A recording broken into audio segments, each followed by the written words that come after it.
PCGS. Gonna flip through it really quick. Side note, some of these notes that I show you guys aren't necessarily our notes, they're customer notes. They are also notes that we might have purchased for a customer. Most anything that is for sale will end up on our eBay. We do offer some private offerings. If there's something you're looking for, something you want to know about for your collection, you can email me. I don't necessarily want people calling me all the time, but if you're on a serious note, if you're really looking for a note, you need it for your collection, you can call me, reach out. If there's something that I have on my eBay that's over $250 or more, you can call, we can talk about the note. Other than that, I don't have enough time in my day to entertain every sale personally, so just want to put that out. I always want to sell items. I always want to get you the best bang for your buck. So with further ado, here's some high value stuff.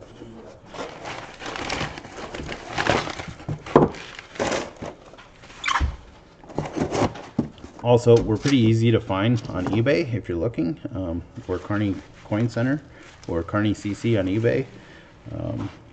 If you want to email a question about a note, it's info@kearneycoincenter.com. If you're one of my regular customers, you already know how to get a hold of me directly. The reason I really wanted to show you guys is this top note is a stunner. This note's already sold. It's going to a customer. I picked it. This is one of my picks from the fun show. It's not a note you see every day. It's this is the second one I've handled in the last 2 years. So FR 1500 star note. This is deemed the Puerto Rico note. This was issued in Puerto Rico only. It was issued as emergency currency in the 1930s and the 1940s. This one does have comments. Most all of these are going to have comments just due to the fact of how the issue was. If you could imagine the humidity and the weather conditions in Puerto Rico, it wasn't good for paper money. A lot of these would sit in bank vaults and lock boxes for years to come. This one is a nice circulated example. It does have notation of rust and minor discoloration, but the red overprint is still quite bold. You can see the remnants of a paperclip down here. That would be the rust. Graded fine 15. The discoloration would be on the back. The green is just a little bit blue. That has to do from oxidation of the ink, mainly due from humidity and storage. Storage is a big thing. So if you're storing your notes in a PVC flip, the plastics will leach into the note and it can also change the color of the ink. Next we have a light green seal 500 from Chicago, VF20. PCGS notes minor edge tears. There is some splits along the edge. Just a nice circulated example. Inks are still intact. Nice budget friendly note. Next we have a 34A 500 in XF45. This would be considered a dark green seal. No comments. Nice even note.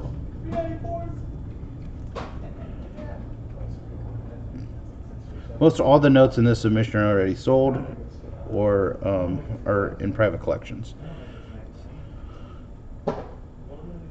Here's a $1,000 bill, 1934A VF25. I'd like to already note this note has a repaired edge tear. Down here you can see the edge tear and it is repaired. But the note withstand the test of time. Still a nice example. If the edge tear wasn't there, this note was probably going to grade like a VF30. So they discounted the grade 1 point. 1901 Bison in VF30. Nice bright red inks. I believe this one has a minor edge nick, and it is mentioned minor edge tear. I'm gonna have to really look at this one closer. So I don't remember there being an edge tear on this note, but I miss things as well as everyone else.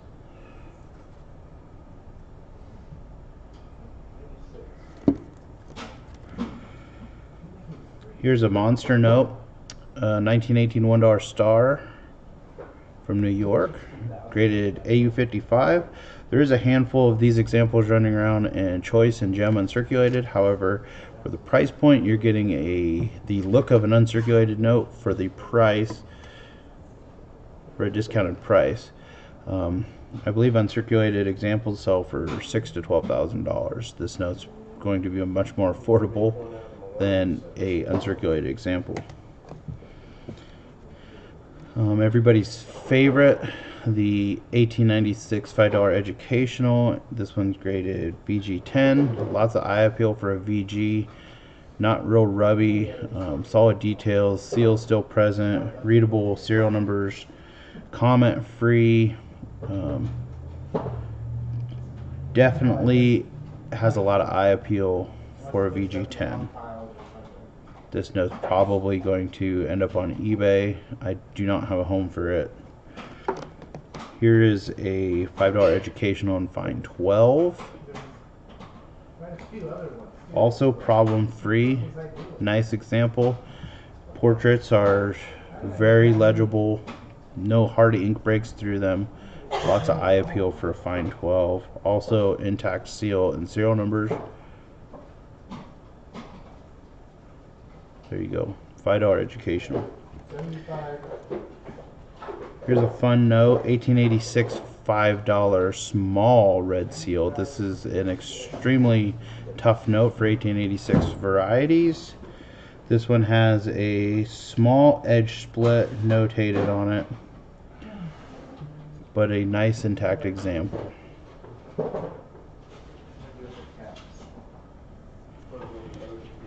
Next is a 1902 series Lancaster, Ohio note, VF25.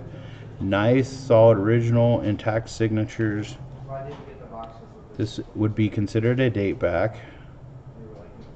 A vignette of a train coming through, symbolizing westward expansion and revolution, you know, the Industrial Revolution. Solid original signatures though, look at those. Harrison, Nebraska, small size, the extremely tough note. The appeal for this bank is that it's from the Sioux National Bank. There's only a handful of banks in Nebraska that utilize Native American titles and or Native American names, so this is one of the few. Next is this is the only known brown back on the bank, David City, Nebraska, with a pinned signature of Thomas Wolfe, who would go on to be a senator for the state. He almost lasted the entire tenure of the bank. I believe the bank was founded, he founded the bank and was president until 1931. What did we pay for Mitchell for those grading fees yesterday, Jake? And then we have Shatter, Nebraska, large size.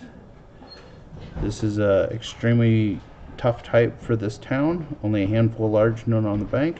This is a nice problem-free VF25 example. This came from the Jerome Walton estate. Next you have a Hemingford, Nebraska. This would be a western town with bright blue stamped signatures. Grading choice AU58. Lots of eye appeal and bright white paper. The only thing keeping this note from EPQ is a small stain on the top right corner of the back. Most of the time nationals would sit in banks, and some of these edge stains would be from foxing. And this is just some minor foxing along the top edge and top right corner. O'Neill, Nebraska, 58 PPQ. Nice solid purple signatures, stamped signatures I may add. This would be a later issued plain back for the state. As you can see, it has dual serials. Nice bright white paper.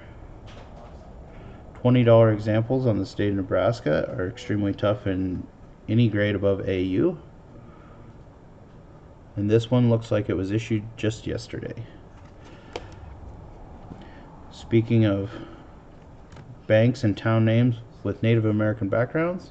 It's a 1902 date back from Pawnee City, Nebraska. This would be in the southeast corner of the state.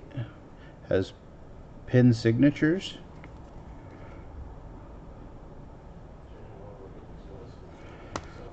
Next we have Elwood, Nebraska. What is fun about Elwood, Nebraska is this was signed by female Vice President Christian Schellenberger.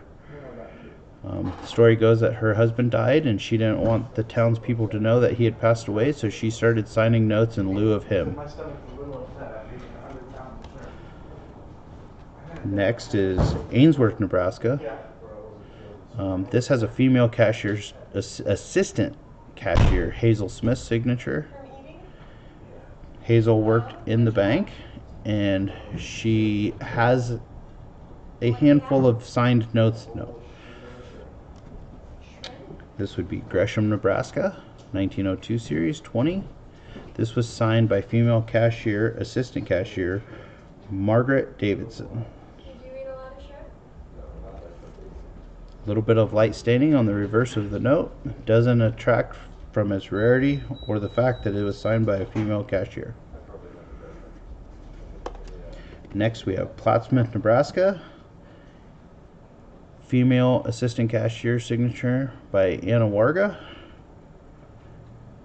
Anna would go on to remain at the bank until the bank's fate, and she stayed in the area until she passed away. But Plattsmouth, Nebraska. There's partial teller stamp on the back. That's just kind of how they are. You kind of have to take notes as they come. None of these notes have tried to be enhanced any. There is some small staining. I'm a big fan of just leaving nationals alone. They were workhorses. They went out, and they were issued, and they came back, and they survived, and we have them today to enjoy them. It's a quick little segment. If you have any questions, you can message me on YouTube, or you can email info@carneycoincenter.com. And I appreciate everybody who's watched. I appreciate all the questions, and I appreciate the phone calls and the emails and the business that we've acquired from this.